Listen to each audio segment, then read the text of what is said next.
فوق سدرة المنتهى مقامه وقاب قوسين مطلوبه والمطلوب مقصوده والمقصود موجود سيد المرسلين خاتم النبيين شفيع المذنبين أنيس الغريبين رحمة للعالمين راحة العاشقين مراد المشتاقين شمس العارفين سراج السالكين مصباح المقربين محب الفقراء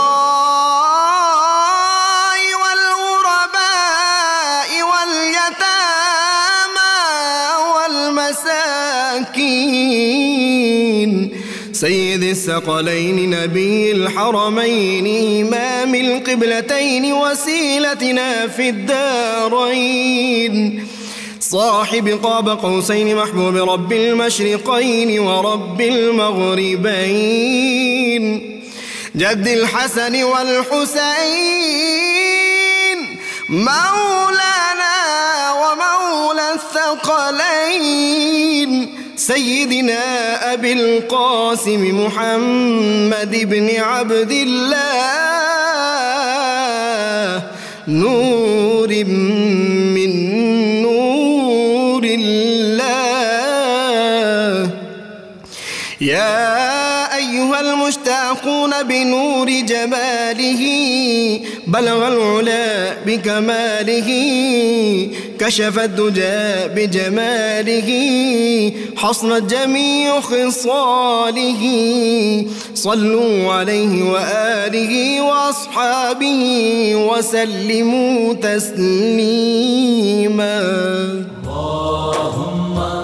بسم اللہ الرحمن الرحیم۔ السلام علیکم ناظرین، پروگرام صبح نور کے ساتھ آپ کا میزبان نذیر احمد غازی حاضر ہے۔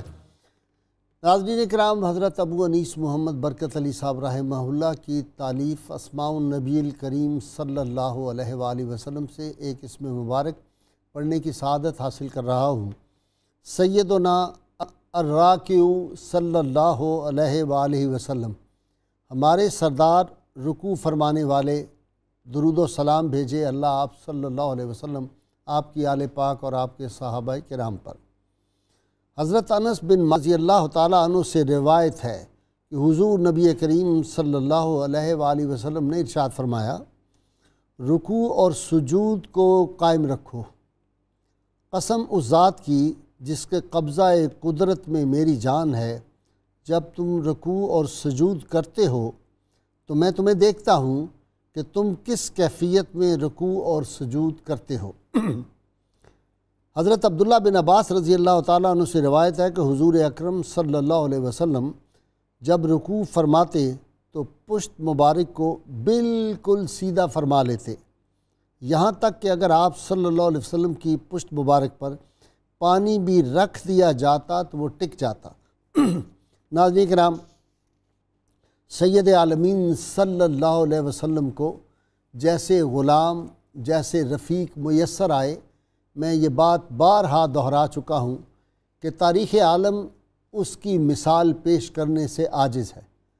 ناظرین کرام، سید عالمین صلی اللہ علیہ وسلم کے سارے صحابہ نجوم ہدایت ہیں، اور آج ان میں سے ایک نجم ہدایت کا ذکر پاک ہم کرنے جا رہے ہیں۔ ناظرین کرام، یہ شخصیت وہ تھی، دنیا میں اکثر اوقات دیکھا یہ کیا ہے، بلکہ پوری دنیا اس بات کو تسلیم کرتی ہے کہ امامہ عالم اسلام میں عز و شرف کی علامت سمجھا جاتا ہے، لیکن اس شخص کی قسمت اور اس شخص کی قسمت پر ناز ساری امت کو ہے کہ جس کو دست نور نے اپنے دست مبارک سے صلی اللہ علیہ وسلم نے خود امامہ باندھا ہو، اور ناظرین کرام جس کو رحمت عالمین صلی اللہ علیہ وسلم نے صادق اور نیکوکار ہونے کی اس کی زندگی میں سند عطا کر دی ہو۔ ناظرین کرام، یہ خوش نصیب ہستی وہ تھی جن کی والدہ ماجدہ کو سید عالمین صلی اللہ علیہ وسلم کی میلاد مبارک ولادت پاک کے وقت دایا ہونے کا شرف حاصل ہوا، اور جنہوں نے اپنی نگاہوں سے آسمان سے چاند اور ستاروں کو اترتے ہوئے بہت قریب ہاتھ کے قریب آتے ہوئے ملاحظہ فرمایا تھا۔ ناظرین کرام، یہ ہستی وہ تھی جو نبی کریم صلی اللہ علیہ وسلم کے دامن سے جب وابستہ ہو گئی تو فخر سے فرمایا کرتے تھے کہ اللہ تعالیٰ نے مجھے نبی کریم صلی اللہ علیہ وسلم کی غلامی کے صدقے وہ اللہ تعالیٰ نے برکت عطا فرمائی ہے کہ میں مٹی میں ہاتھ ڈالوں تو وہ سونا بن جاتی ہے۔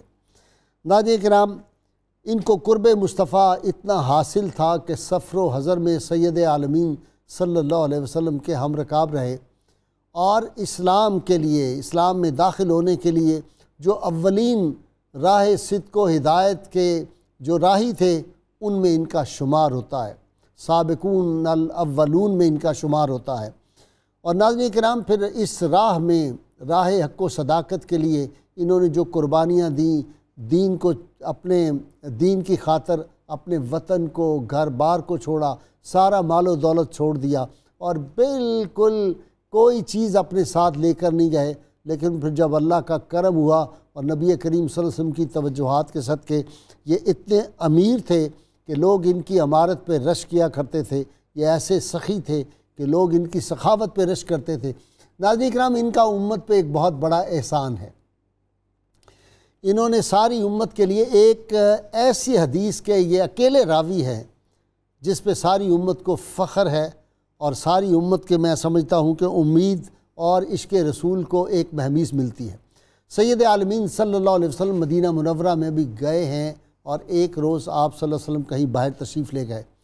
صحابہ ہر وقت ان کو نبی کریم صلی اللہ علیہ وسلم کی حفاظت کا خیال تھا۔ یہ باہر گئے اور دیکھا تو سید عالمین صلی اللہ علیہ وسلم سجدے میں تھے، اور سجدہ اتنا طویل ہو گیا کہ ان کو خیال ہوا کہ کہیں رحمت عالمین صلی اللہ علیہ وسلم کا وصال پاک تو نہیں ہو گیا، تو یہ آپ دیدہ اور پریشان ہو گئے۔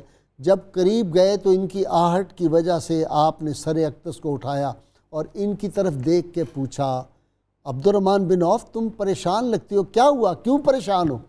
عرض کیا، یا رسول اللہ میری تو جان نکل گئی تھی، آپ نے اتنا طویل سجدہ فرمایا، میں نے سمجھا آپ کا وصال پاک ہو گیا ہے۔ آپ صلی اللہ علیہ وسلم نے ارشاد فرمایا، عبد الرحمن بن عوف یہ سجدہ شکر تھا۔ ابھی جبریل امین آئے اور انہوں نے آ کر اطلاع دی کہ یا رسول اللہ صلی اللہ علیہ وسلم، اللہ کریم فرماتا ہے کہ میں رب، آپ کا جو امتی آپ پر درود پڑھے گا میں رب اس پر درود پڑھوں گا، جو آپ پر سلام بھیجے گا میں رب اس امتی پر سلام بھیجوں گا۔ ناظرین کرام، یہ نبی کریم صلی اللہ علیہ وسلم فرمایا کہ یہ سجدہ شکر ہے۔ یہ حدیث جب بھی میں پڑھتا ہوں میرے اندر ایک عجیب جذبہ اور عشق رسول صلی اللہ علیہ وسلم اور کوئی مایوسی مجھے پھر نہیں رہتی، اور کسی امتی کو یہ حدیث پاک سننے کے بعد مایوسی نہیں ہوتی۔ ناظرین کرام، انہوں نے سید الانبیاء صلی اللہ علیہ وسلم کی امامت کا ان کو شرف حاصل ہوا کہ ایک نماز میں انہوں نے امامت کرائی اور نبی کریم صلی اللہ علیہ وسلم اس امام میں مقتدی تھے۔ اس سے بڑا عز و شرف اور کیا ہو سکتا ہے؟ ان کی آج دین اسلام کے لیے خدمات، ان کی قربانیاں، ان کا شوق جہاد، اور کن کن جو اسلام کے مارکے تھے بڑے بڑے ان میں کس کس میں یہ شریک ہوئے۔ جس طرح میں نے پہلے عرض کیا، سیدنا عبد الرحمن بن عوف رضی اللہ تعالیٰ عنہ حضور صلی اللہ علیہ وسلم کے بڑے محبوب، قریبی ساتھی، صحافی، رفیق، آج ان کے حوالے سے ہم گفتگو کریں گے۔ میرے ساتھ شریک گفتگو ہیں ملک کے معروف اسکالر جناب مفتی سید صابر حسین صاحب، آپ درجنوں کتابوں کے مصنف، ان کے ساتھ بھی ایک اور درجنوں کتابوں کے مصنف ہمارے اقبالیات ڈاکٹر طاہر حمید تنولی صاحب ہیں، اور ان کے ساتھ نوجوان اسکالر پروفیسر غلام محی الدین۔ غلام محی الدین جو ہے یہ میرا ڈپٹی سپر سٹار ہے، سپر سٹار جو ہے وہ اعظم نوری ہیں پروفیسر، اور یہ ڈپٹی میرا سپر سٹار ہے۔ آپ تینوں کا بہت شکریہ۔ جی مفتی صاحب، سیدنا عبد الرحمن بن عوف رضی اللہ تعالیٰ، یہ عشرہ مبشرہ میں بھی ان کا شمار؟ بسم اللہ الرحمن الرحیم۔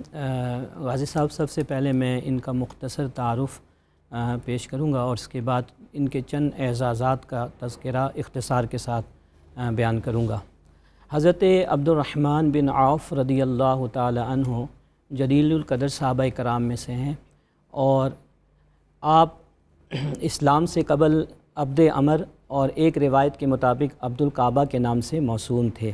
لیکن آپ خود فرماتے ہیں کہ میرا نام اسلام سے قبل یعنی اسلام قبول کرنے سے پہلے عبد عمر تھا، اور جب میں نے اسلام قبول کیا تو اللہ کے رسول صلی اللہ تعالیٰ علیہ وسلم نے میرا نام تبدیل کیا اور عبد الرحمن رکھ دیا۔ سبحان اللہ۔ یہاں ایک بات میں عرض کرتا چلوں کہ نبی کریم صلی اللہ تعالیٰ علیہ وسلم کی یہ عادت کریمہ تھی کہ اگر کسی کا نام شرعی اعتبار سے یا معنوی اعتبار سے درست نہیں ہوتا تو آپ تبدیل فرما دیا کرتے تھے، حسنین کریمین کے جیسے بدلے۔ جی، بہت سارے ایسے لوگ ملتے ہیں اور بلکہ صحابیات بھی ہیں جن کے نام کو آپ نے تبدیل فرمایا، جیسے حضرت عمر رضی اللہ تعالیٰ عنہ کی ایک صاحبزادی کا نام برہ تھا، آپ نے آسیہ تھا، آپ نے تبدیل کر کے جمیلہ رکھ دیا، اور اسی طرح اور مثالیں ہمیں ملتی ہیں۔ حضرت عبد الرحمن بن عوف رضی اللہ تعالیٰ عنہ کی جو والدہ محترمہ شفا بنت عوف، ان کے بارے میں آتا ہے کہ یہ وہ خاتون ہیں کہ جنہیں یہ سعادت حاصل ہوئی کہ جب نبی کریم صلی اللہ تعالیٰ علیہ وسلم اس دنیا میں تشریف لائے تو سب سے پہلے آپ کے جسم اطہر کو حضرت شفا بنت عوف رضی اللہ تعالیٰ عنہا نے ہاتھ لگایا۔ یہی وجہ ہے کہ یہی وجہ ہے کہ بعض ہمارے مفسرین اور محدثین کرام فرماتے ہیں کہ چونکہ نبی کریم علیہ الصلاۃ والتسلیم کے جسم اطہر کو آپ کی والدہ محترمہ نے ہاتھ لگایا، اور یہ بات طے شدہ ہے اور حقیقت پر مبنی ہے کہ جن ہاتھوں نے نبی کریم علیہ السلام کو چھوا اس پر کبھی بھی جو ہے جہنم کی آگ نہیں لگ سکتی۔ یہی وجہ ہے کہ آپ کی اولاد کے ہر فرد کو ایمان کی دولت نصیب ہوئی۔ حضرت عبد الرحمن بن عوف رضی اللہ تعالیٰ عنہ کی کنیت ابو محمد تھی، اور آپ کے اعزازات کیا تھے؟ آپ کے اعزازات یہ ہیں کہ آپ اسلام قبول کرنے والوں میں 8ویں نمبر پر ہیں، اور ان 5 لوگ آپ کا شمار ہوتا ہے کہ جو حضرت ابوبکر صدیق رضی اللہ تعالیٰ عنہ کی تبلیغ سے مسلمان ہوئے، اور آپ عشرہ مبشرہ میں سے ہیں، یعنی ٹاپ 10 صحابہ کرام میں سے ہیں کہ جنہیں رسول پاک صلی اللہ تعالیٰ علیہ وسلم نے دنیا میں نام لے کر جنتی ہونے کی چلیں، یعنی آپ یوں کہہ سکتے ہیں کہ ان 10 صحابہ کرام میں سے ہیں کہ جنہیں رسول پاک صلی اللہ علیہ وسلم ٹھیک ہے میں رسول پاک صلی اللہ علیہ وسلم نے دنیا میں ہی جنتی ہونے کی بشارت سنائی، اور آپ کو یہ بھی اعزاز حاصل ہے کہ آپ نے 3 دفعہ ہجرت فرمائی، 2 دفعہ حبشہ کی جانب جی، اور 1 مرتبہ مدینہ منورہ کی جانب۔ اور ایک بات صرف میں عرض کرتا چلوں، ڈاکٹر صاحب ہجرتیں گھر بار چھوڑنا کتنا مشکل ہوتا ہے، یہ اندازہ جی صاحب بالکل۔ اور جب یہ اسلام قبول کر رہے ہیں اس وقت دار ارقم میں ابھی کام نہیں شروع ہوا تھا، ہے نا؟ بالکل، اس سے بھی پہلے ہے، ابتدائی زمانہ ہے، یعنی بعض روایات کے مطابق بہت ہی ابتدائی 8ویں ہیں، اور بعض روایات کے مطابق آپ 13ویں فرد ہیں اسلام میں داخل ہونے والے۔ غازی صاحب، حضرت عبد الرحمن بن عوف کی شخصیت، جیسا کہ آپ نے اپنے ابتدائی گفتگو میں فرمایا تھا کہ ہر صحابی ہدایت کا ستارہ ہے، اور ہر صحابی آپ صلی اللہ علیہ وسلم کا جو ہے اس کو ان کی شخصیت کے اندر آپ کو کوئی غیر معمولی چیز ملے گی۔ یہی صورتحال حضرت عبد الرحمن بن عوف کے حوالے سے بھی آپ دیکھتے ہیں کہ آپ کے کچھ امتیازات ہیں، جیسے آپ دیکھیں کہ آپ وہ ہستی ہیں جن کو آپ صلی اللہ علیہ وسلم نے اپنا حواری قرار دیا، آپ وہ ہستی ہیں جن کا نام آپ صلی اللہ علیہ وسلم نے خود رکھا، آپ وہ ہستی ہیں جن کی شخصیت میں یہ اسلام کا پہلو بدرجہ کمال ظہور پذیر ہو گیا کہ آپ دنیا اور دین کو اکٹھے لے کے کیسے چلتے ہیں۔ یعنی صحابہ کرام کے اندر جو اتنا ایکسٹرا آرڈینری بزنس ٹیلنٹ آپ کو حضرت عبد الرحمن بن عوف کی شخصیت میں نظر آتا ہے۔ اچھا، اس سوال کا جواب بھی وہاں ملتا ہے، یہ میں آپ کو عرض کروں کہ کیوں آپ کی شخصیت میں یہ چیز بدرجہ کمال ظہور پذیر ہوگی اور آپ بزنس کے اندر اور کاروبار کے اندر اتنے زیادہ کامیاب کیوں ہو گئے؟ اس کا جواب بھی آپ کو آپ کی شخصیت میں ملتا ہے، جیسے کہ آگے چل کے ہم اس پہ بات کریں گے۔ اچھا، اس کے بعد میں آپ کو عرض کروں، آپ کی شخصیت اتنی جامع تھی کہ آپ واحد شخصیت ہیں، یعنی جب خلافت راشدہ شروع ہوئی جن کو ہر خلیفہ نے خلیفہ بنانا چاہا، اور دیکھیں کمال ہے، سیدنا صدیق اکبر کے مشورے پہ فیصلے ہوتے رہے۔ آپ دیکھیں سیدنا ابوبکر صدیق کے علاوہ آپ واحد شخصیت ہے جن کے اقتداء میں آپ صلی اللہ علیہ وسلم نے ایک رکعت نماز ادا کی، گویا یہ بھی ایک انڈیکیشن تھی کہ آپ کا منصب امت کے اندر کیا ہے۔ اچھا، آپ دیکھیں جب حضرت ابوبکر صدیق کا زمانہ آیا تو جب حضرت ابوبکر صدیق نے یہ فیصلہ کرنا چاہا کہ میں عمر فاروق رضی اللہ عنہ کو، تو آپ کے مشورے سے کیا، آپ کو بلایا مشورہ لینے کے لیے۔ اور جب پہلے سال خلافت کا تھا تو سیدنا عمر حضرت ابوبکر صدیق حج کے لیے نہیں جا سکے، تو آپ کو امیر حج مقرر کیا۔ اچھا، حیران کن بات ہے پہلے سال حضرت عمر بھی نہیں جا سکے، انہوں نے بھی آپ کو امیر حج مقرر کیا، حضرت عثمان نے پہلے سال آپ کو مقرر کیا اور پھر بعد میں تیسرے چوتھے سال بھی مقرر کیا۔ جی یہ تو بڑے اعزاز ہے جی، یہ ڈاکٹر صاحب نے کہا کہ 4 دفعہ امیر حج، اس دور کا امیر حج۔ اچھا پروفیسر محی الدین، ایک بات مجھے ابھی خیال آیا کہ صحابہ سارے جو ہیں وہ نجوم ہدایت ہیں، لیکن ان میں سے کچھ قطبی ستارے بھی تو ہیں، یہ ان میں سے ہے؟ جی ان کے جیسے خصائص ابھی بیان کیے جا رہے تھے، تو حضرت جناب عبد الرحمن بن عوف رضی اللہ تعالیٰ عنہ، آپ کے جو خصائص ہیں، دیگر صحابہ کرام حضور کو دیکھ کے آپ کی تبلیغ سے مسلمان ہوئے۔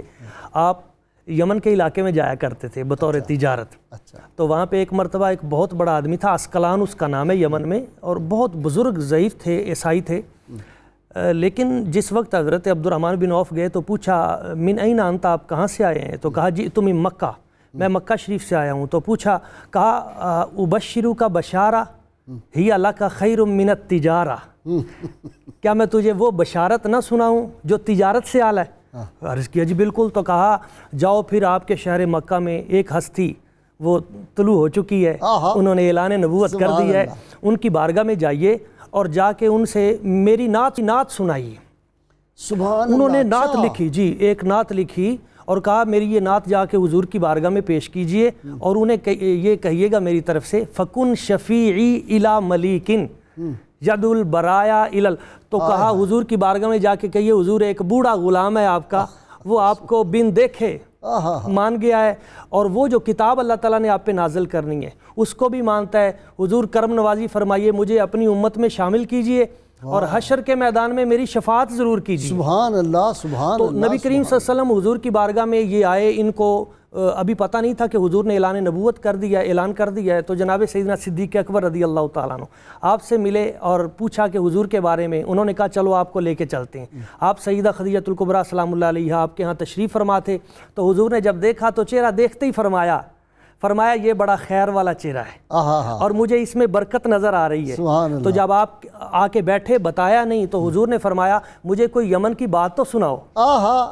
تو عرض کیا یا رسول اللہ صلی اللہ علیہ وسلم میں نہیں سناتا، آپ ہی سنائیں۔ حضور نے فرمایا مجھے وہ جو بزرگ نے تجھے شعر یاد کروا کے بھیجے ہیں، مجھے اس بزرگ کی وہ نعت تو سنائیے۔ سبحان اللہ سبحان اللہ۔ آپ دیکھیے کہ وہاں پہ یہ کریم آقا صلی اللہ علیہ وسلم کی نگاہ پاک وہ لکھ کے بھیج رہے ہیں اور حضور سن رہے ہیں، اور سرکار نے فرمایا میں نے اس کے ایمان کو قبول کر لیا۔ اور پھر دوسری ان کی خصوصیت دیکھیے، کیا خوش نصیب ہوگا وہ قبلہ جس کو نبی صلی اللہ علیہ وسلم وہاں بیٹھے ہوئے وہاں بیٹھے، اور حضور کی ولادت سے 1000 سال پہلے طبہ ابو سعد الحمیری، ان کا حقیقی نام بھی حضرت حسان ہے۔ جی حضرت حسان ہے ان کا بھی حقیقی نام، اور انہوں نے جو حضور کو خط لکھا، تو اگر اجازت دیں تو اس کا ایک جملہ بھی سنا دوں۔ کہا یا محمد انی آمنت بکا وبکتابک الذی ینزل اللہ علیک انی من امتک الاوابین فاشفع لی یوم القیامت یا رسول اللہ۔ آقا میں بن دیکھے آپ پہ ایمان لے آیا ہوں، اور آپ کے قرآن پاک پر بھی حضور قیامت والے دن میری شفاعت ضرور کروانا، اور یہ جو میں نے مکان 2 منزلہ بنوایا ہے نا حضور اس کو آ کے قبول کیجئے گا۔ اور وہ حضرت ابو ایوب انصاری رضی اللہ تعالیٰ عنہ، وہ حضرت سالم کی اولاد، تبھی وہاں جا کے آپ تبھی وہاں وہ اونٹنی اسی جگہ پہ جا کے اس لیے رکی کہ وہ مکان ان کا نہیں، وہ حضور کے نام، اور ان کے وہ اشعار انصار کے بچے ان کو یاد تھے۔ ابن کثیر کہتے ہیں ہر ایک پڑھا کرتا تھا شہدت علی احمد انہ رسول من اللہ بار نسیم ولو مد دہری الی دہرہ لکنت وزیرا لہ وابن عم۔ اگر اللہ تعالیٰ مجھے موقع دے تو میں حضور کا غلام بن کے آپ کے ساتھ کھڑا ہو جاؤں۔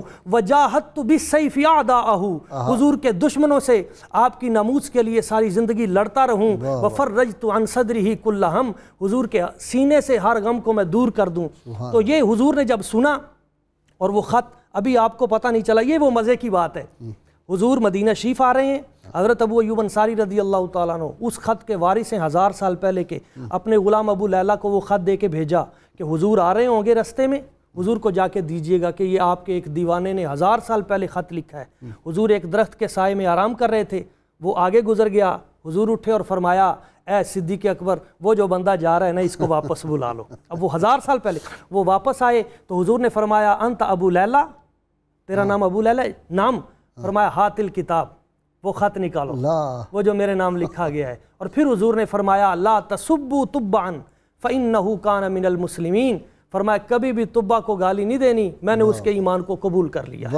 1000 سال پہلے بھی اگر کوئی حضور کی، یہاں بھی نبی کریم صلی اللہ علیہ وسلم کو فرما رہے ہیں کہ وہ جو تم نے حبشہ والے بابے کا مجھے وہ یمن والے کا اس کا خط، اور حضور نے اس کی بات کی، اور سرکار دو عالم صلی اللہ علیہ وسلم حضور نے ان کے لیے وہ بشارت عطا کی جس کے راوی حضرت مولا علی شیر خدا کرم اللہ وجہ الکریم ہے۔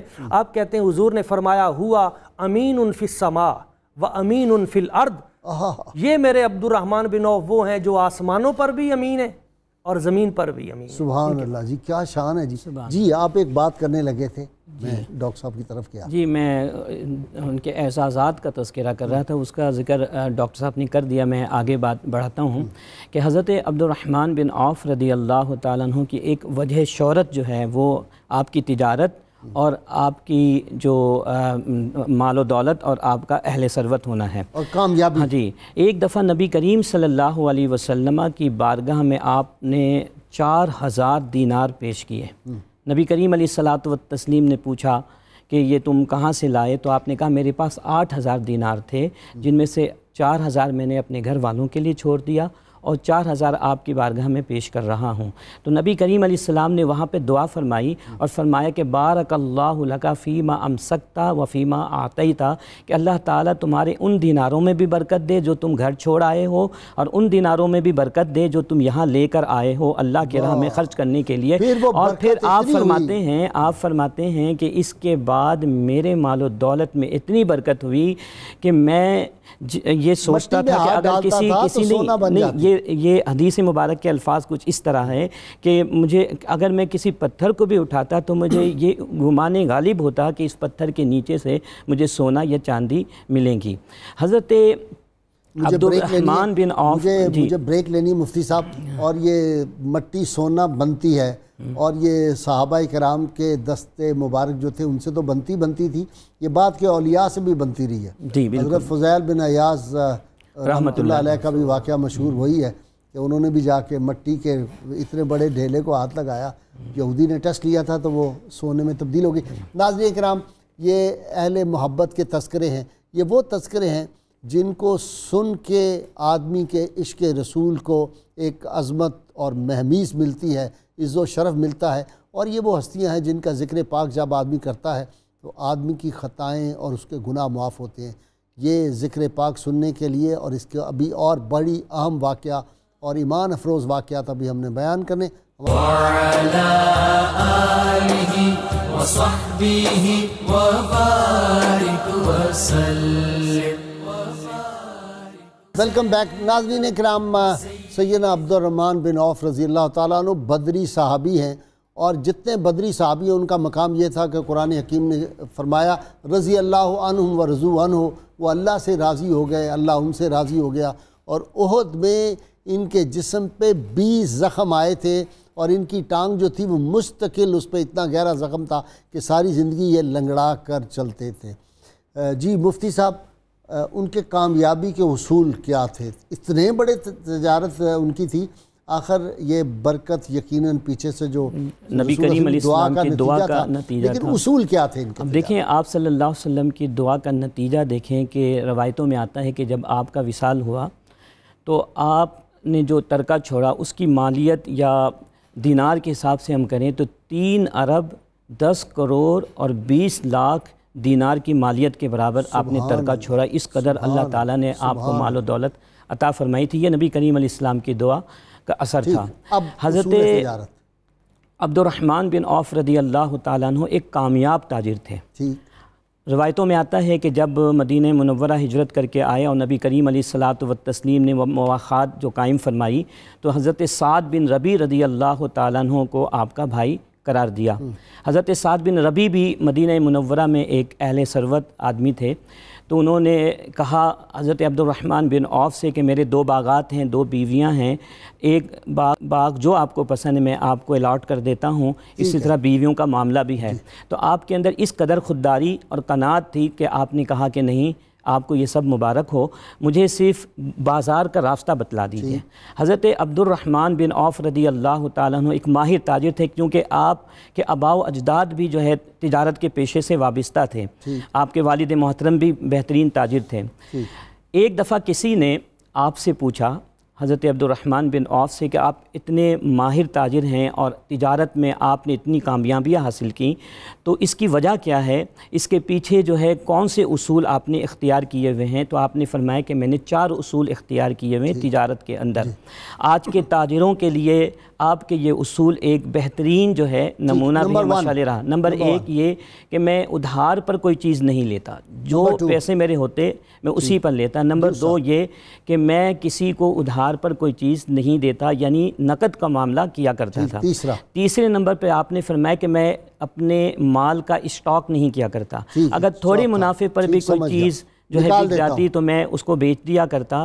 اور چوتھے نمبر پہ آپ نے بتایا جو آج کے لیے بہت اہم ہے، وہ یہ کہ میں اپنے مال کا عیب، اس کا ڈیفیکٹ اپنے گاہک پر بیان کر دیا کرتا تھا، اسے دھوکہ نہیں دیا کرتا تھا۔ یہ تو وہی تربیت مصطفیٰ صلی اللہ علیہ وسلم کی نتیجہ یہ 4 اصول جو ہیں آپ نے اختیار فرمائے ہیں۔ ان کی دانش اور حکمت اور بصیرت بہت زبردست نظر آتی ہے۔ جی غازی صاحب بالکل، امت کو متحد رکھنے کے لیے ان کی بڑی قربانی۔ سیدنا عبدالرحمن ابن عوف بہت ہی پریکٹیکل وزڈم کی حامل شخصیت ہیں۔ جب آپ ان کی شخصیت کو دیکھتے ہیں تو جس کو عملی دانش کہتے ہیں نا، وہ آپ کی شخصیت کے اندر ہمیں نظر آتی ہے۔